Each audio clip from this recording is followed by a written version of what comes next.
Hi there. Welcome to the Imperfect Prophet podcast for women who wonder. Frankly, as we go through life, I'm sure we wonder about a great deal. First as little kids, then as adolescents, then as young women, then as transitional women. What are we calling ourselves these days? And then you get to this point in life, or my point in life, when you're postmenopausal and wondering what's next. Wondering if the parade already passed you by. Join me, Wonder Wendy. I'm going to be your host as we talk about some of these unique challenges that face women today in a new millennium, going through menopause and trying to live a rich, full life. There might even be a few men and younger women that want to listen in too. That's okay. But there's a roller coaster and we're all on it. And I'm going to be your guide to help you figure out when you should close your eyes, when you should hang on, and maybe we'll explore some ideas for what works for you if it doesn't work for me, or vice versa. So join the conversation, pick up your favorite beverage, and we'll talk to you soon. Welcome to the Imperfect Prophet.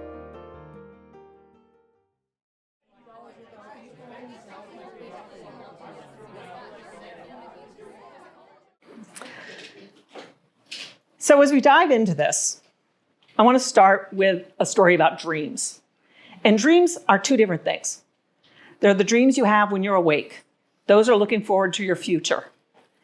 And then there are the dreams you have when you're asleep. And that's your subconscious sorting everything out. It's like a kaleidoscope for most of us. Now, I have friends, their dreams read like a novel. And they tell me an entire storyline, who was wearing what was said. And I'm like, really? Because my dreams, I feel like I was on acid or something crazy like that. You know, I was walking through a field, but then suddenly I was in the ocean. And I don't know what. That's what most of my dreams are like. So that's why the dream I'm going to tell you about is particularly outstanding, because it actually made sense. A couple months ago, I was having a dream about a friend who was really upset. She was overwhelmed. Life was getting to her, and she came to me for support. And as I held her in my arms, I said, "It doesn't matter if you fail, because you've already changed the world." That's when I woke up with those words running through my head. It doesn't matter if you fail, because you've already changed the world. And as I let these words run through my head and thought, I need to go write this down like all those people who analyze their dreams do, I realized I wasn't talking to a friend. I was talking to this girl right here. Because doing this podcast for the last year is often kind of empty for me in many ways. I don't know if anyone's listening. I don't know if anyone's getting my message. And I have a fear of failure. I don't know about you, but I was raised in a very high-achieving household where if you can't monetize it, if you don't get an award for it, if it doesn't get public recognition, why are you doing it? And we live in a world where if you scroll through your social media, make $1 million in the next year, lose 10 pounds overnight, whatever it might be. And if you can't do those things, you start to feel like you're a failure. And then you realize those people who are doing that are actually just, they're saying $1 million next month. Come on in. And this is the fun of doing something live, right? You have the unexpected. But we deal with that in our world, and it's scary. And like all of you, I've dealt with a fear of failure. And I wanted to share that story with you. And with that story, I welcome you to the first ever recorded episode in front of a live audience.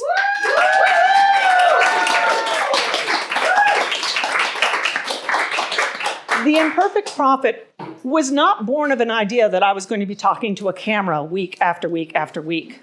I really thought I was going to be interviewing amazing women like the women that are in this room and talking about our mutual stories. But, like so often happens, I was getting in my own way with technical questions. And the producer I was working with when I started this podcast, lovely supportive woman, said, just record something. You wrote down 5 ideas you could do without a guest, do one. Okay. So I recorded an episode. And she said, that's great. Do another one. Do another one. Do another one. And after I'd recorded 4 before we launched, I realized we had a format and I wasn't interviewing anybody. And so for the last year, every single Sunday morning, a new episode is dropped with me talking to all of you. And each time I say, grab your glass, whatever you want to drink. Doesn't matter if you're drinking alcohol or if you're drinking water, or if you're drinking your morning coffee.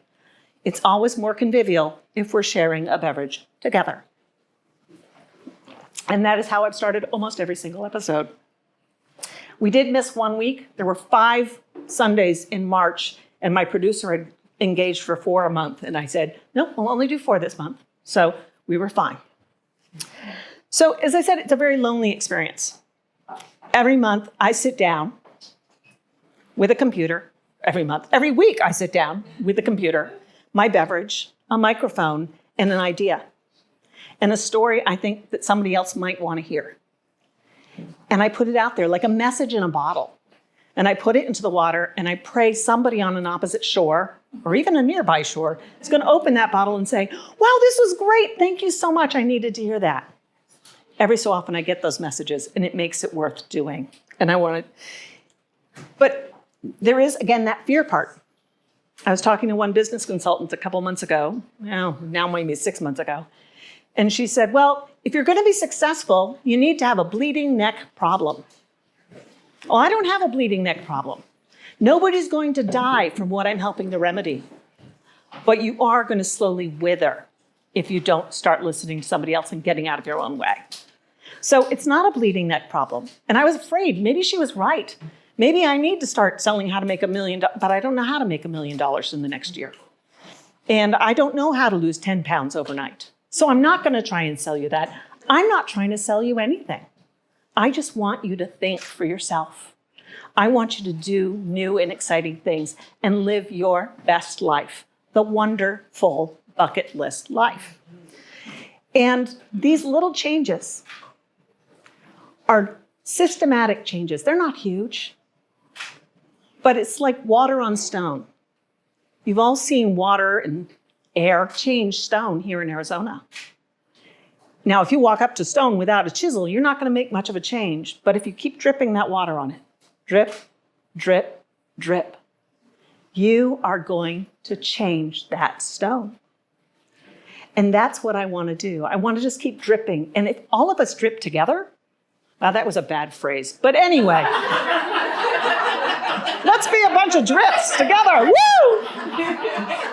You've never been so excited to be a drip, have you? But if we all work together in that constant erosion and that constant change, we can change the world. And by the way, it's so much nicer to have people laugh, because when I think something's funny and I'm recording, I'm sitting there like, I hope somebody's laughing on the other end when they listen to this, because I think I'm amusing. And actually, Brittany has told me that when her husband is producing the podcast episodes, he frequently is sitting there with headphones laughing. So that's some validation. What I do as the Imperfect Prophet is connect the dots. Now, how many of you as kids, and I don't know if kids still do this, did those connect the dots coloring books? So, it'd say there'd be a number next to each dot on the page, and you'd have to connect them. And then all of a sudden you'd see a kitty cat appearing or something like that. And as you're connecting those dots, first you do really straight lines. And it looks kind of like a Lego pet because it's got these really straight lines. And as you get better at it, you start maybe drawing arcs where there's a curve.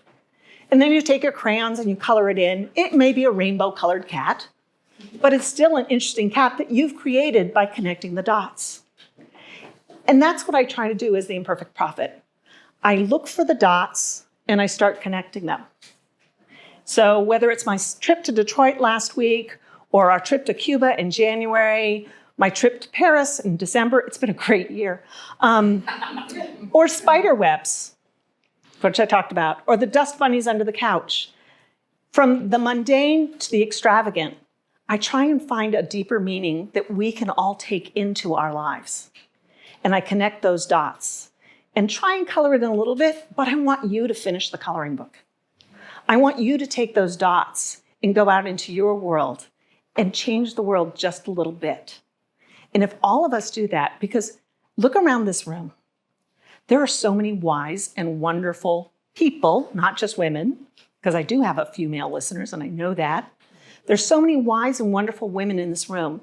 And if we let ourselves get smaller as we age, we are depriving the world of our power, of our lessons, of what we have inside of us. Why would you do that? Thank you, Toy. Yes, Toy hears me. Toy knows church. Toy knows church. I know Wendy. In this last year, I've learned it's more important to be present than be perfect. And that's why I embrace being the imperfect prophet. I don't need to be perfect. I want to be Mary Poppins, practically perfect in every way. And I encourage you all to do likewise. If you wait to be perfect, things won't happen. So go for it. Before you're ready, go for the big swing. And I've also learned that connection is in the moments, not in the numbers. So if you have 20 downloads a week, that's all I get to measure. That's all they give me is downloads. But looking at your surveys, I know most of you are streaming.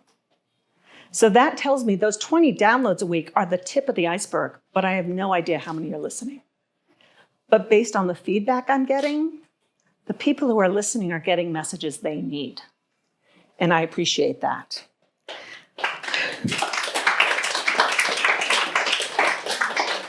And the rewards come in really small ways.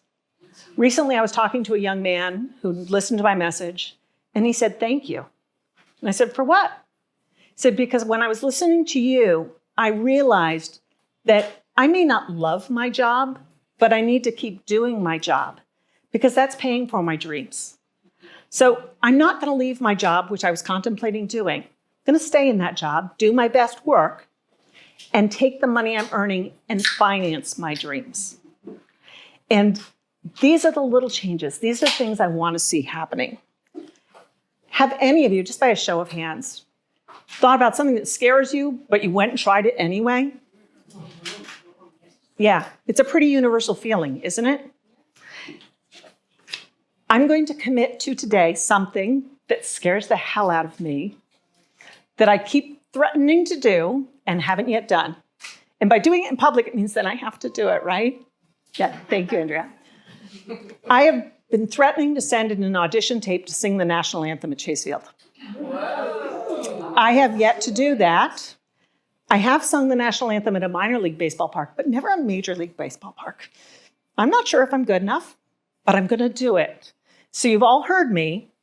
It may not happen this season because they're almost done. They probably already booked everybody. No, Andrew's going to remind me it'll happen this season.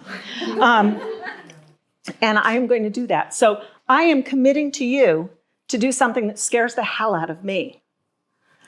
But I think I have the talent to do it. I know I'm better than some of the people I've heard this year. Just saying. Anyway, so I would like all of you to consider embracing one thing that scares the hell out of you and making a difference in the world. Not that I'll make a difference in the world singing the national anthem, but I do sing it with heart instead of like thinking I'm Whitney Houston. So just go. We were talking about the feedback end. And I mentioned I was in Detroit last week. And I recorded an episode while I was in Detroit that reflected what I'd seen and what I was feeling. That dropped just a couple days ago now.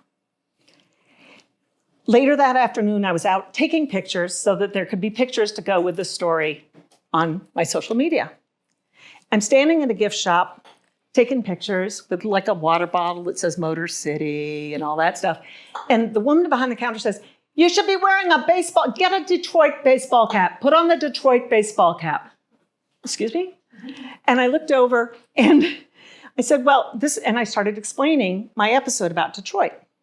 And I was telling her, I did the research. Detroit was this incredible city in the first half of the 20th century, but then in the second half of the 20th century lost 65% of their population. The city was decimated. They leveled entire city blocks that were empty. The city ended up declaring bankruptcy. Nobody wanted to go to Detroit. And you walk around there, the city is now showing positive population growth. And I looked at her and I said, and my challenge to my listeners is, if Detroit can recover from that, what can you do? Well, her eyes were wet. And I'm thinking, what's going on in her head? And she says, you're talking to me. Excuse me? She says, and she proceeds to tell me a story that a couple years ago, she and her husband were in a very serious car crash. She had over 50 bones broken and was fighting for her life. And they lost 2 businesses while they were fighting for their lives. At this point, the tears are starting to come a little bit further. And she says, I don't know why I'm crying. Of course, I'm thinking, I know why you're crying. But not knowing what to do, I just said, do you need a hug? And she said, I'll never turn that down. She stood up. I went behind the desk. I held her in my arms as she's crying. And I said the line that I say in so many podcasts. You are not late. You are perfectly on time for yourself. And she pulled away and smiled and said, I'm going to be listening to your podcast. And I gave her my card and we said goodbye and I walked away. Well, I will tell you, I don't think I walked. I think I was floating 3 feet off the concrete because putting that positive energy out into the public and getting it back feels so amazing. And that is why I keep doing what I'm doing, even though my husband reminds me, we not only haven't made a red cent, it's cost us money to do this. I love my husband. I want him to get credit for what he deserves, for what he does. As he says, usually the only credit he gets is on my credit card statement. So the Imperfect Prophet. Why did I come up with that name? I do not see myself as the next Jeremiah. But if you look at all of our religious backgrounds, whether it's Judeo-Christian or Muslim, all of our prophets have been men. We don't have wise women giving us enough messages. And I want all of you to talk up. I want us to act up, again, be drips together, and do this together. And that's why I'm embracing being the imperfect prophet. I'm not perfect. I don't want you to live my life. I want you to live your best life and be your best self, regardless of age. I'm often asked, what is my favorite episode? Try and ask me what my favorite child is. And you're not going to get an answer because one day I like this kid and one day I like that kid and one day I don't want that kid. And then I love that one again. And I'm much the same way about my podcasts. I judge myself very harshly, but then there's some great messages and I get great feedback. I think based on fan response, Dust Bunnies Under the Couch is a very popular one because that's about the fear that exists that you try to ignore, like those dust bunnies under the couch. Except for some of you who are really clean people, and God bless you. One of the messages I got, I actually had to write down about when somebody was RSVPing for this party, and she can't be here tonight, but she sent this message. Your podcast is more than just stories. It's a powerful testament to resilience, authenticity, and the beautiful strength that comes from daring to be fully yourself. Thank you for giving women a space to be seen, heard, and empowered. I got a lot of messages like that, but that one stated it best. And that's why I chose to cite that message. Again, that's my why. That's why I keep doing this. So we're moving into year 2. Year 2.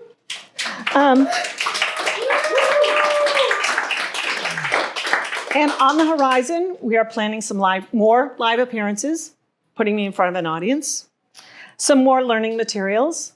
I do already have a best-selling book, and we have copies of it here today. And for $10 today, you can take one home. Or for $20, you can take one for a friend and one home. And I would be delighted to sign it for you.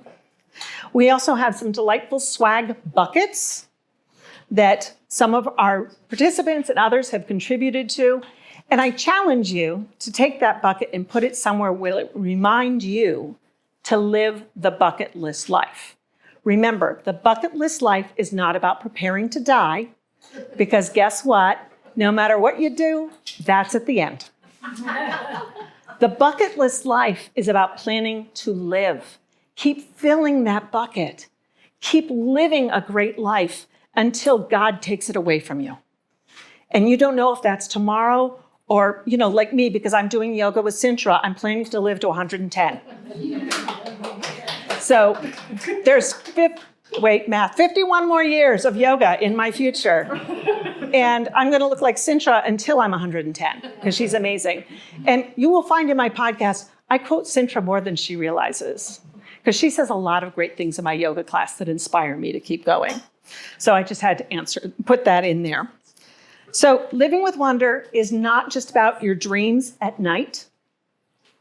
It's about living your best life, embracing those dreams, facing those fears that are like the dust bunnies under the couch, connecting the dots to make beautiful pictures, and being a drip with me. So now I want to do something that I've never done before because I've been alone. Does anyone have any questions? If you don't, I'll keep talking. Because you all have been my inspiration. You all make me who I am. From Kelly, who's made me appreciate golf, Amanda, who met me walking down the street and we became best friends and just kept walking through COVID. Michael, who's running for office and really wants to make big changes. Thank you, Michael, for changing Phoenix for the better. For Brittany, who reminds me I can be a cool mom. Even though she's not my daughter, she treats me like a cool mom. There are so many of you in this room. Marsha with the Be Kind Project. So I have a question. Okay. So my question is, you had mentioned that you started the podcast, but when was it that you knew that you started recording? But when in your mind was it like, I have to get this out there and I need to start this podcast? Ooh. I think before I ever recorded, I knew I needed to do something. I had a friend who looked at me and said, when other people's lives are getting smaller in their 50s and 60s, your life is getting larger. Because we retired out here. I thought I would spend the rest of my life bicycling daily to the grocery store and making healthy meals for the two of us. And anyone who's met me knows that's not enough. So I started getting involved in the community and my life started exploding. And this friend said, you need to do this. And that was when I knew I needed to do something. But when I met my first producer and she started talking about podcasts, I went, podcasts, that's it. Talk to me more about this podcast thing. Because I'm in my 50s, I'd never listened to a podcast, which is another one of the challenges, by the way. My prime demographic doesn't listen to podcasts. It's like I'm running an AA meeting for people that don't want to go to AA meetings, Yeah, I'm trying to run an AA meeting in a bar, Doesn't work. But it is slowly working. And as I talk to more and more people and people share with their friends, we get more and more listeners and we get more and more traction and this message gets larger. And I would love for bucket listers to be a movement. And I knew that even before I started the podcast. So I don't think there was a moment when I went, this is real. I just kind of went, okay, let's keep doing this thing. Keep doing this thing. And I've just kept plugging away. I have a question. Yes. Come up here for the mic. So my question is, I know that you've been doing the podcast for a while, but do you have any other social media that I can engage and keep up with to know more about the bucket list life and Wonder Wendy and Friends? We now have a second mic. So we do. I have a website, wonderwendyandfriends.com, which right now is very basic. And one of the things that's going to be happening over the next couple of months is we're going to be updating that website. So it will have even more vibrant content and I can be engaged as a speaker through the website and a whole bunch of other things. Also on my Instagram page, which is the lovely, charming name of wonder.wench, for those of you who don't know, which I was dubbed Wonder Wench by the cartoonist Bob Layton, who said Wonder Wendy was not really a good superhero name. You need to be Wonder Wench. I could draw Wonder Wench. And I went, okay. And then when my daughter, my biological daughter, sorry, Brittany, said, Mom, you need to get on Instagram a few years ago. There was already a Wonder Wendy. And I said, well, then I will be Wonder Wench, like Pirate Wench. So wonder.wench is my Instagram. And we love that. So I'm the wiliest, most wisdomist wench in the world. So those are the two best places to follow me. And through my website, you can actually even just interface with me. There's a way to email me and contact me. Okay, you talk a lot about at the end of your podcast for people to reach out. Well, what happens if they don't? Like, tell me more. Like, how do you want them to reach out? And what happens if they don't? Let them know. Well, right now they're not. So that's a good question. But I would love for them. There's actually a Facebook group called the Wonderful Bucket List Life. And it's not wonderful. It's Wonder-Full Bucket List Life. And I post some content there. I post links about the podcast, so you get teasers about the podcast. And I strongly encourage people to go in there and start the discussions. And let's build a community of bucket listers, of people who are embracing these possibilities. That's really my dream. And maybe there'll be a point beyond Facebook at some point, because I know Facebook, again, my age group, we use it as a photo album. We use it to watch our grandkids. We use it to live our lives and do our high school reunions. And my daughter thinks I'm a dinosaur because I do. But I know there are a lot of other dinosaurs just like me who want this message. Anybody else?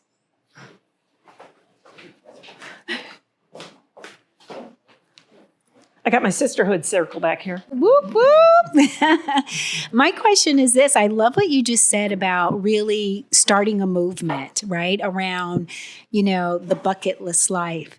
I think that what would be great for you is in your group, all these travels that you're doing, don't go alone. Invite people to say, hey, I'm going here. Yes. He wants to do baseball anyway, right? You're like, go. But just think about that. Not that I'm doing strategy for you, but I just keep thinking you're going to all these cool places anyway, and people want to know that. So maybe that should be your first bucket list thing to do for people to say, hey, I'm going this place. Let's go. So there's a cruise in March of 2026. Invite your bucket list there. It's during spring training. But I love that idea. Wendy, I'd like to know, what's your ultimate fantasy to happen? Let me be very specific here. If you could just make it happen, what's your ultimate fantasy to happen? Can I be the redheaded Oprah? And even just a fraction of what she does. I don't think I want all of that, but I'd like to have a little media empire. Can you do a little media empire? I don't know, but that would be my goal.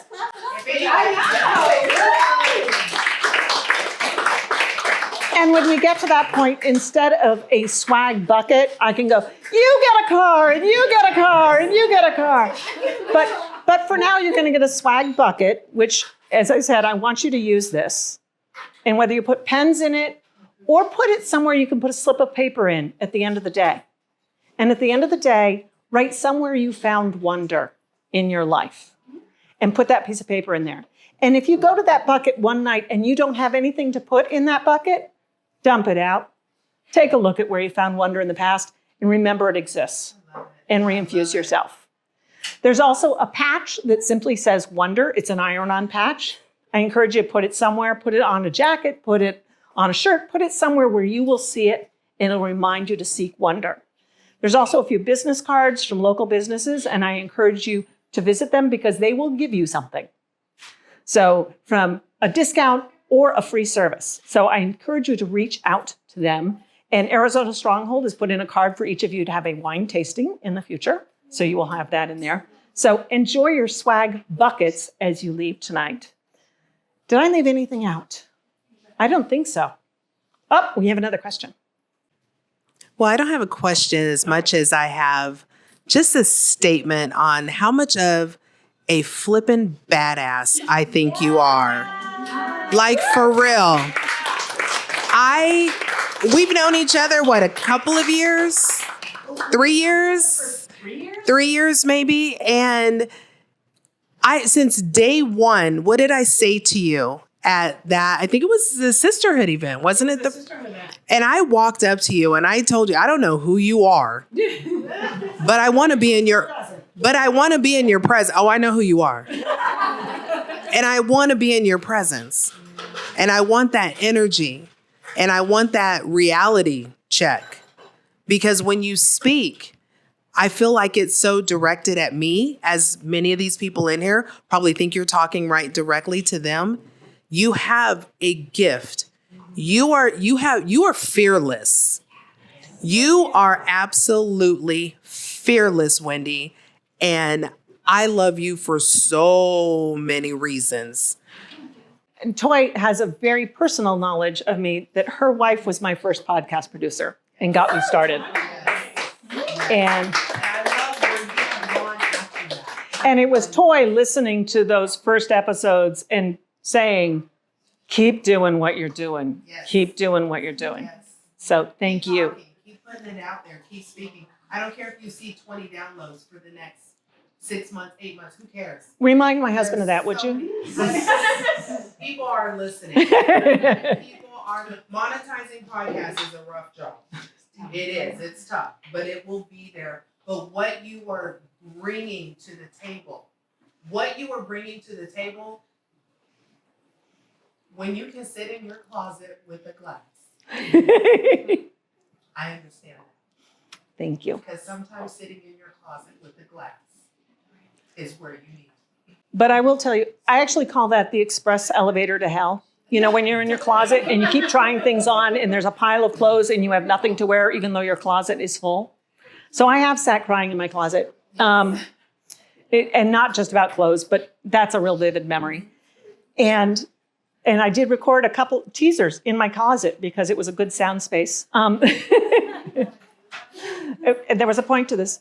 But you know what I'm finding? As I'm doing these podcasts and I'm talking to you and I'm starting to look for the wonder and I'm starting to look for the positive, I can't remember the last time I cried in my closet. Because as I fill the world with my love and I reach out into the world, it's coming back to me tenfold. And I'm getting more than I'm giving. Thank you.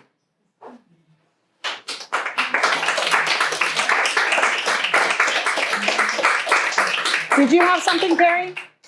Yeah, just really quick. So you've inspired me because normally having the mic scares the hell out of me.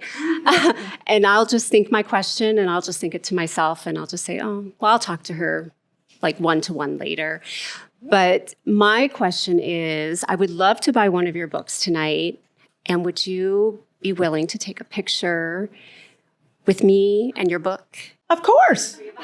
That's a no-brainer. But I'm really proud of you for doing something that scares the hell of you tonight. So all of you are behind now because Carrie's already gotten her scary thing out of the way. Yes, my voice scares me, but I'm going to start using it more. Please do. Please do. I've been talking for way too long. I did not intend to be in front of you this long. It just kept going. So please have another drink, have another meatball, because otherwise Skip has to eat them all. They'll go home with me. And we will talk to you again soon. Every Sunday, this Sunday, there will be an episode that is this recording. So every Sunday morning, 7 a.m. it drops, Brittany? 7 a.m. it drops. So keep listening, share with your friends, and have a wonderful week.